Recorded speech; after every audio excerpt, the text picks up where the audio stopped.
আমি 2005-এ আমার ক্যারিয়ার শুরু, আজকে 25। এখন হচ্ছে হলো আমি বুঝে গেছি 20 বছর ধরে আমি কি কাজ করলাম, শিখলাম তো কিছু একটা। তোমায় ছেড়ে বহু দূরে যাব কোথায়, এক জীবনে এত প্রেম পাবো কোথায়। একটার পর একটা হিট গান উপহার দিচ্ছেন, সেই সময় তো প্রচুর নারী ভক্ত আপনাকে নক করতো। আমার দেখে উনি ওনার হাজবেন্ডের সামনে ধাম করে পড়ে গেছে অজ্ঞান। কনসার্ট বন্ধ, হাসপাতালে নিয়ে যাওয়া মানুষ অজ্ঞান হয়ে গেছে। হাসপাতাল থেকে নিয়ে আসো, তারপর সে আমরা ততক্ষণ আমি স্টেজে উঠছি, সে সুস্থ হয়ে আবার এসে নাচে। আবার মডেলিং কবে করবেন? সিরি চয়েসের থেকেও কিছু কাজ আসবে, ওখানেও থাকবো আমি। আমি বড় হওয়ার পর আমি সবসময় শুনতাম আম্মা এই গানটা গাইতেন মাঝে মাঝে। শোনাবো শুনসনি গো, শোনাবো শুনসনি, নিতে আইলে নায়র যাইবা।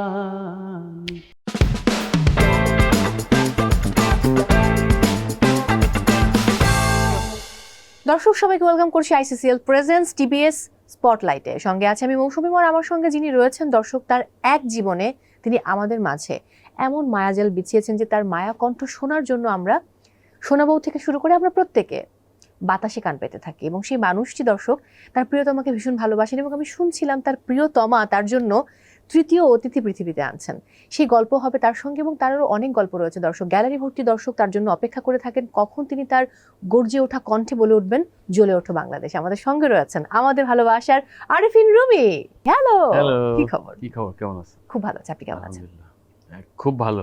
ও আন্টি যে আমাকে মানে ফোনে জিজ্ঞেস করলো যে ব্লু পরাচ্ছি, একদম ঠিক আছে, ব্লুতে ভালো লাগছে। যেহেতু আমাদের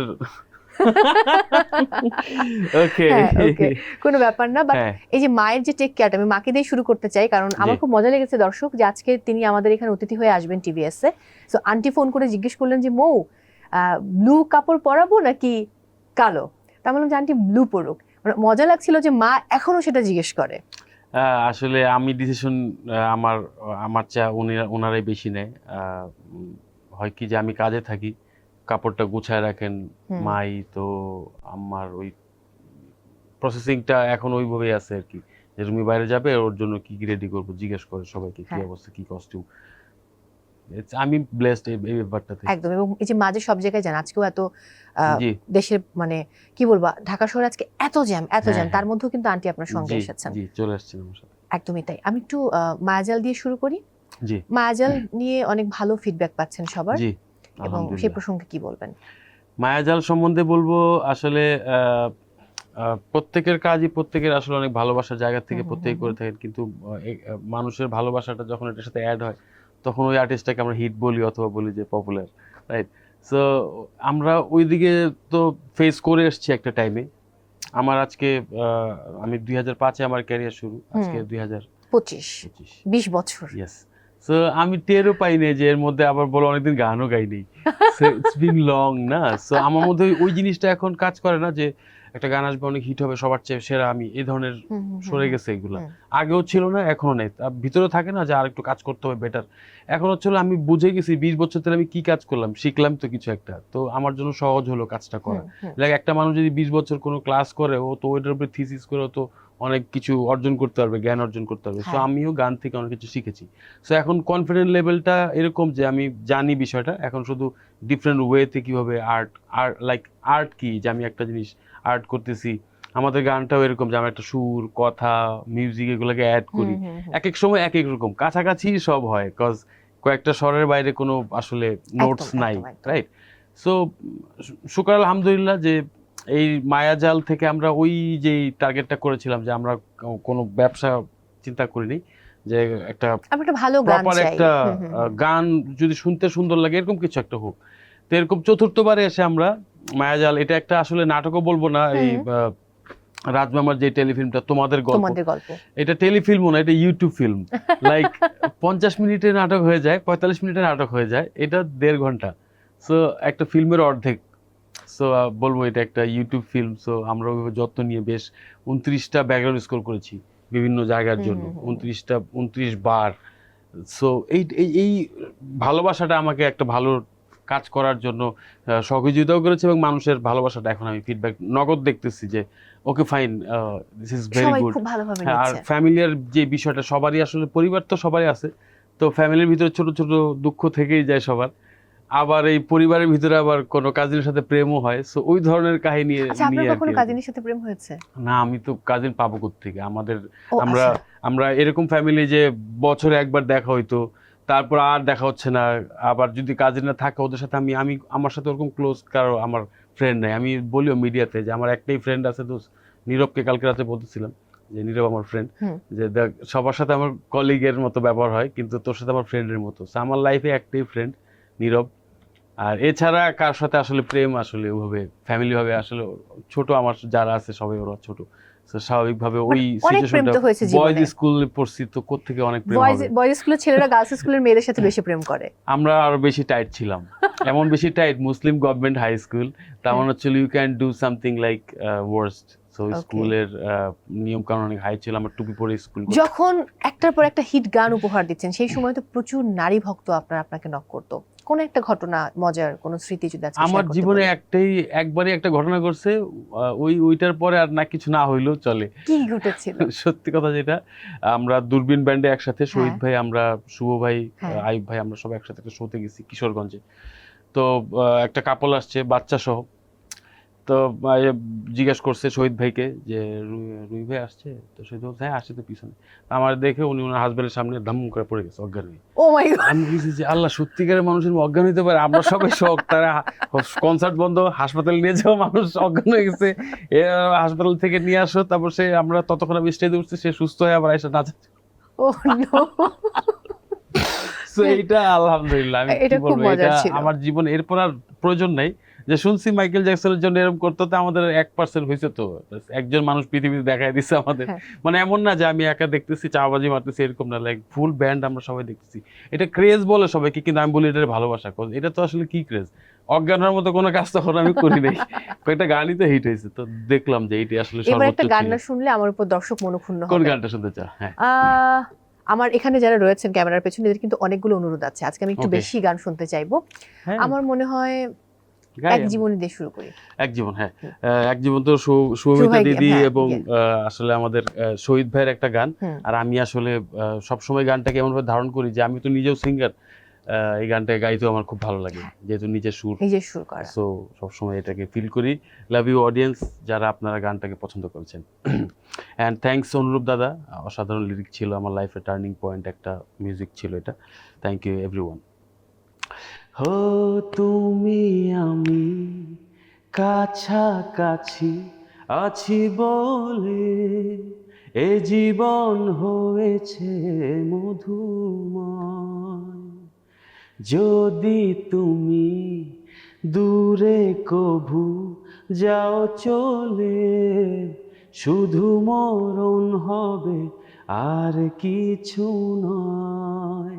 তোমায় ছেড়ে বহু দূরে যাব কোথায়, এক জীবনে এত প্রেম পাবো কোথায়। তোমায় ছেড়ে বহু দূরে যাব কোথায়, এক জীবনে এত প্রেম পাবো কোথায়। Thank you so much, thank you so much. ঘুম হয়ে যা পড়শি আপনার গান, এবং পড়শি আপনি কিন্তু Yes. ব্যাক টু ব্যাক বলাটা ভুল হবে, একটা গ্যাপ দিয়ে দিয়ে হুম হুম। নিজেদের কাজের ধারাবাহিকতা অব্যাহত রেখেছেন।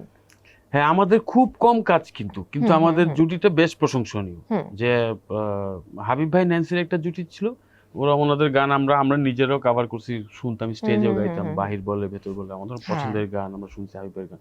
কিন্তু তারপরে আমার আর পড়শি কি হয়ে জানে, একটা 2010-এর পরে আমাদের ওই তোমারই একটা পরশে জেলিং গানটা হয়ে দিয়ে গেছিল। হ্যাঁ, অলরেডি মানুষ এটা নিয়ে নিয়েছে, এবং আমাদের কাজ বেসিক্যালি অ্যালবামে মনে হয়, মানে মিউজিক ভিডিও যেটা হুম, হুম, হুম। বলি আমরা প্রফেশনালি করেছি 4টা মনে হয় বেশি সর্বোচ্চ। আর এখন ইদানিং নাটকের একটা ভালো একটা সুযোগ আছে কাজ করার, যে যেহেতু একটা গানে একটা স্টোরি 5 মিনিটে বলার থাকে, হুম। সো একটা নাটকে 45 মিনিট একটা স্টোরি বলার আছে। In the meantime the song is playing behind the scenes. Exactly. So এটা বড় একটা ইম্প্যাক্ট পড়ে গানটাকে, মানে অনেক গানই উঠে আসতেছে এই জন্য, যে আছে না যে একটা এরকম একটা সেটের হুম, ভিতরে হুম, গান হুম, করে হুম, রাখলাম, হুম। এটা একরকম, কিন্তু একটা স্টোরি 45 মিনিট দেখতেছে, এটা ইম্প্যাক্ট পড়ে। আবার মডেলিং কবে করবেন? আবার মডেলিং এর কাজ তো চলতেছেই, সিরি চয়েসের থেকেও কিছু কাজ আসবে, ওখানেও থাকবো আমি ইদানিং নাচানাচিও করতেছি। আমার ছিল ওই যে ডান্স কোরিওগ্রাফার যে আমাদের প্লাস ডিরেক্টর হাবিব ভাই, তো উনি আমাকে আমার গানের উস্তাদ ছিল হাবিব ওয়াহিদ ভাই, আর ডান্সের ডান্সের ডিরেক্টর উস্তাদ ছিল আমাদের হাবিব হাবিব ভাই। ভাই। সো থ্যাংক ইউ হাবিব ভাই এগেইন। আমি প্রপারলি আসলে কোরিওগ্রাফির সাথে মানে প্র্যাকটিস করে যা যা করার দরকার আই ডিড এভরিথিং, অ্যান্ড আমার মনে হয় যে আমি ওদের সাথে মিলে গিয়েছিলাম। ওরা সবাই বলতেছিল যে রুই ভাই আপনি যে নাচেন না এটা তো বোঝা যায় না।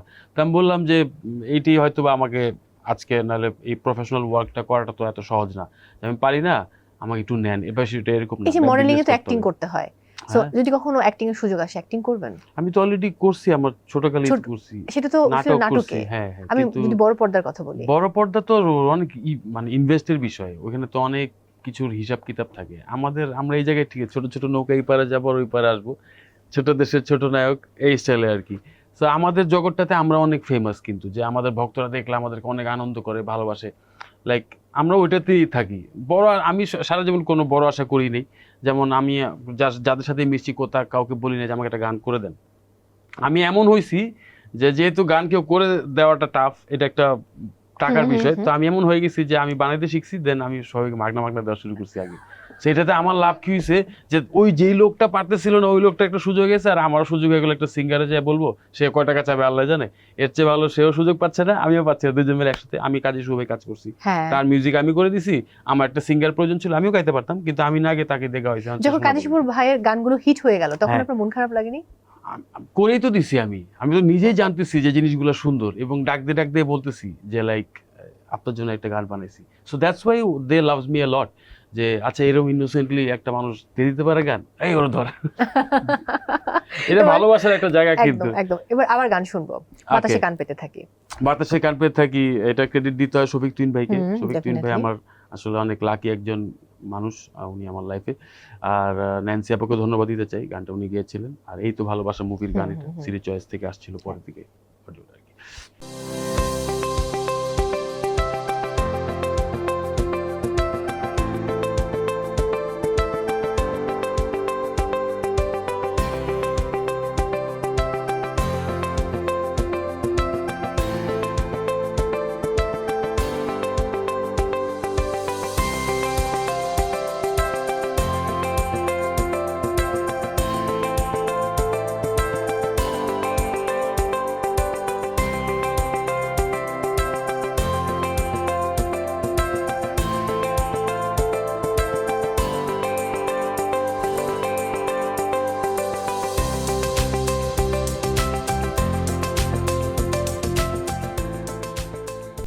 বাতাসে কান পেতে থাকি, এই বুঝি ডাকছো তুমি, আকাশে চোখ মেলে থাকি, এই বুঝি পাঠালে চিঠি, একবার বলি বারবার বলি বলি যে লক্ষবার, তুমি আমার প্রিয়তমা, তুমি যে আমার। একবার বলি বারবার বলি বলি যে লক্ষবার, তুমি আমার প্রিয়তমা, তুমি যে আমার। Thank you so much. এখন একটু শোনাবো শুনতে ইচ্ছা। আচ্ছা শোনাবো গানটা আসলে আমার এটা স্টোরিটি একটু বলতেই হয়, না প্লিজ জানতে চাই। শোনাবো গানটা একটা রিয়েল ভার্সন ছিল, যে এই ভার্সনটা খালেকদন সাহেব গেয়েছিলেন। খালেকদন সাহেব আমার দাদা হুজুরের শিষ্য ছিলেন। তো ওইখান থেকে আবার আমার মা যেহেতু বাড়ির বউ, শাসাব বাড়ির, তো উনি আবার ছোটবেলা আমি তখন আম্মার কোলে আর কি, আম্মা তখন সিলেটে গিয়েই এই গানটা অন্য একটা ভার্সন। আপনি তো প্রথম আসলে গান শিখেছেন মায়ের কাছে? জি, মায়ের কাছ থেকে। তো সিলেটে গিয়ে আম্মু শাহজালাল বাবার ওখানে গিয়েছিলেন, যে ও রজশিল্প ওখান থেকে গিয়ে ঘোরাফেরা তো শুনে জিয়ারত করতে গিয়েছিলেন। তো আমি ছোট থাকতে উনি গানটা শুনেছিলেন, তো উনি নিজের মধ্যেই ধারণ করে রাখছিলেন। তারপরে আমি বড় হওয়ার পর আমি সবসময় শুনতাম আম্মা এই গানটা গাইতেন মাঝে মাঝে। তো আমি যখন মিউজিক আমার টুকটাক হয়, তখন আমি ফুয়াদ ভাইয়ের সাথে, ফুয়াদ আল মুক্তাদির ভাইয়ের সাথে একটু উঠা বসা শুরু হইলো, উনি আমাকে ডাকলেন। তো আমি ওনার স্টুডিওতে বসে একদিন এটা বানাবো, এই তুমি তো কম্পোজার হয়ে গেলা, আমি গুরু দোয়া করেন, আমি তো বানাইছি, খুশি অনেক। But it make me like Arfin Rumi, যে আমি পারতাম না কিছুই, দেন আমি সাহস করে ফেলছি যে আমার গুরু আমার পিসিতে বসায় দিছে, আই ডু সামথিং, আমি আসতেছি। সো এটা আমার জন্য ব্লেসিং ছিল। দেন শুভের একটা আসলো। আর মাকে ক্রেডিট দিতে হয়, মা কিছু জিনিস অ্যাড করেছে, সুর মায়ের মতো কিছু আছে এখানে, যে জিনিসগুলো একটু অন্যরকম। এই গানটা তো ফোক অ্যাকচুয়ালি, কিন্তু আম্মুর মতো করে কিছু সুর অ্যাড করেছে, কথা। So thanks my mom again, and thanks Khalek Dewan Saheb. একটু শুনবো এবার। শোনাবো শুনসনি গো, শোনাবো শুনসনি, নিতে আইলে নায়র যাইবানি। শোনাবো শুনসনি গো, শোনাবো শুনসনি, নিতে আইলে নায়র যাইবানি। ও বো গো বো,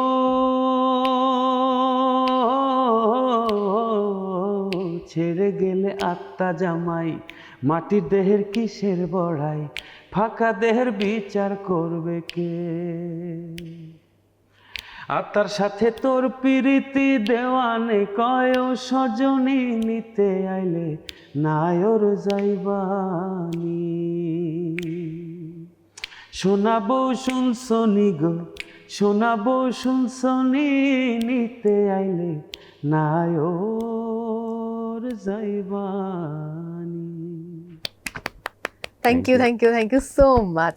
মানে এক একটা গান, এই গানগুলো শুনলে হয় কি পেছনে একটু ফিরে যায়, একটু নস্টালজিক হয়ে যায়। সত্যি সত্যি গানগুলো অনেক সুইট ছিল, এই জন্য আমাদের এই গানগুলো মানুষ, আমরা তখন কোনো ভিডিও ছাড়াই একটা অডিও ছেড়েছিলাম, তারপর দিয়ে রাস্তায় বেরোলে আমাদের জিজ্ঞেস করতো শোনাবো গানটা, বা লাইক ডিফারেন্ট জেন্ডারের পিপল রাস্তায় থাকে না, তারাও এসে বলতেছে চা খাইতেছে, এই কি অবস্থা আপনার এই গানটা শুনছে। আমি আবার শখ, লাইক এই গানটা এরকম যে না শুধু আমরা যারা সভ্য সমাজ আমরা শুধু শুনতেছি এরকম না, যে সবাই আমরা যাদেরকে মনে করি যে আমরাই খুব সোসাইটি মেনটেন করছি, এরকম এভরিওয়ান, চার দোকানে যে অবস্থায় আছে, ফুল বিক্রেতা, আমি গুলশান থেকে আসতেছি গাড়ি চালায়, ফুল বিক্রি করতেছে, এসে বলতেছে যে শোনাবো শুনছি গো শুনছি। কারণ আমার আর কাজী শুভ ভাইয়ের ছবিটা এরকম ছিল যে হাফ আমার, হ্যাঁ কাজী শুভ ভাইয়ের। তো আমার 2-4টা গান বেশি আসছে, আমাকে একটু হয়তো বেশি চিনছে ওই সময় বেশি, তো সবাই আমাকে বলতো আপনার এই গানটা আসছে। ইটস ব্লেসিংস, আমি বলবো অবশ্যই আমাদের চেষ্টা যতটুকু, এর চেয়ে বেশি ব্লেসিংস ছিল। একদম।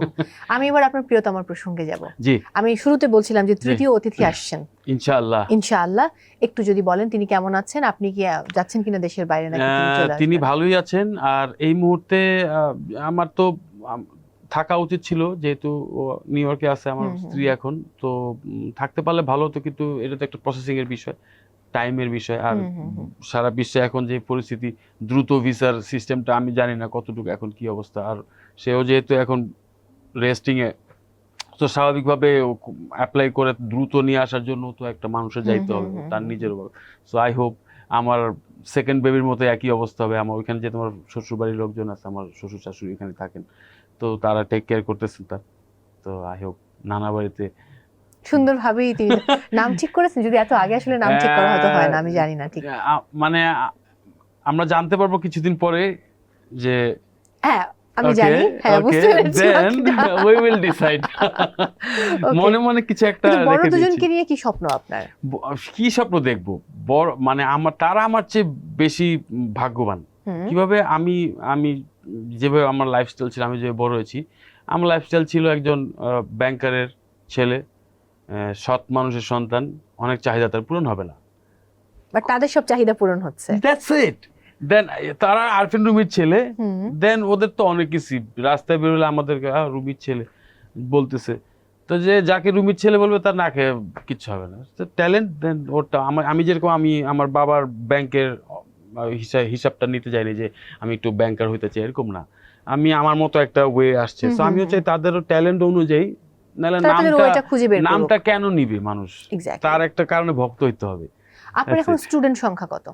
আমার স্টুডেন্ট সংখ্যা অ্যাকচুয়ালি যদি বলি, সারা বাংলাদেশে আমার জন্মদিনে 23শে সেপ্টেম্বরে ওইখান থেকে আমাদের সমস্ত জেলা থেকে 64-65 জেলা থেকে 2-3 জন করে চলে আসে, তারা হচ্ছে ভক্ত। আর এছাড়া অনলাইনে আমি সবার সাথে মিলেমিশে কথাবার্তা বলি। আমি দেখেছি যে আপনার সঙ্গে আপনার কয়েকজন স্টুডেন্ট অল টাইম থাকেন, 3-4 করে অল টাইম থাকেন।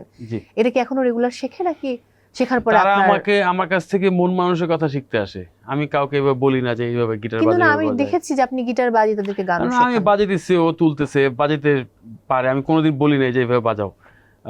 ভালো লাগতো, আমার মিউজিক আসতো, দেন আমি যেভাবে শিখছি, যে আমি আমার গুরুকে বলতাম না যে এটা কিভাবে বাজায়, দেন আমার কাছে ওই লোকগুলোই আসছে যারা আমার বলে না যে এটা কিভাবে বাজায়। লাস্ট কবে হাবিব ভাইয়ের সাথে বসে চা খেয়েছেন? আচ্ছা, গুরুর সাথে চা লাস্ট খাওয়া হয়েছে আমার মনে হয় আমাদের একটা ট্যুর ছিল, তারপরে এটা 2013-র দিকে। এত আগে? হ্যাঁ, আমাদের শুধু ফোনেই কথা হয়, মাঝখানে একটা অনুষ্ঠানে দেখা হয়েছিল, আহ, ওইখানে জাস্ট দেখাই হয়েছে, একসাথে বসে অনেকক্ষণ কথা হয়েছে, এরকম আর কি, একটা গানের অনুষ্ঠান আর কি। কিন্তু ব্যক্তিগতভাবে আমি আসলে হাবিব ভাইকে অনেক রেসপেক্ট এই লেভেলের করি যে উনি, আমি জীবনে যখন গান এক্সপেকটেশনে ছিল না আমি সিঙ্গার হব, তখন উনি আমাকে একদিন ওনার অ্যাসিস্ট্যান্ট দিয়ে মোশাররফকে দিয়ে কল দিয়ে বললো যে এই আমার একটা অ্যাডের গান গাবো। তো ওই জায়গাটাতে আমি এখনো থাকি যে ওই ডাকলে যাব, এছাড়া আমি কিভাবে একজন আমার গুরুকে আমি কল দিয়ে বলবো যে। বিরক্ত করেন না আপনি। অসংখ্য অসংখ্য ধন্যবাদ আজকে আমাদেরকে সময় দেওয়ার জন্য। শেষ করব জ্বলে ওঠো বাংলাদেশ গান দিয়ে। এই মুহূর্তে দর্শকদের উদ্দেশ্যে কিছু বলুন। দর্শকদের উদ্দেশ্যে বলবো যে ভালোবাসা ভালো লাগা সবসময় দিয়েছেন, এবং আমরা আপনাদের ভালোবাসা আপনাদের জন্য গান বানাই, এবং ইভেন আমরাও গান করতে পছন্দ করি, সেটা আপনাদের সাথে শেয়ার করে থাকি। আমাদের ভালোবাসা দিয়ে যাচ্ছেন, এভাবে দেবেন। আর আজকে জ্বলে ওঠো বাংলাদেশ গানটা দিয়ে শেষ করছি। Thanks all of my audience, lovely dear audience, and thank you Rabiul Islam Jibon ভাই, গানটা লিখেছিলেন। আর গানটা শহীদ ভাই, আমি, আইব ভাই এবং কাজী শুভ ভাই গিয়েছিলাম। So thanks all of you, সবাই ভালো থাকবেন। জ্বলে ওঠো বাংলাদেশ, গর্জে ওঠো বাংলাদেশ, কোটি প্রাণের আশা পূরণ করে দাও। লাল সবুজের বিজয় নিশান হাতে হাতে ছড়িয়ে দাও। লাল সবুজের বিজয় নিশান হাতে হাতে ছড়িয়ে দাও। হো হো হো ও হো হো ও হো হো ও হো হো না না না না না ও হো। Thank you so much. Thank you so much, thank you. দর্শক বিদায় নিচ্ছে আজকের মতো আইসিসিএল প্রেজেন্স টিবিএস স্পটলাইট থেকে।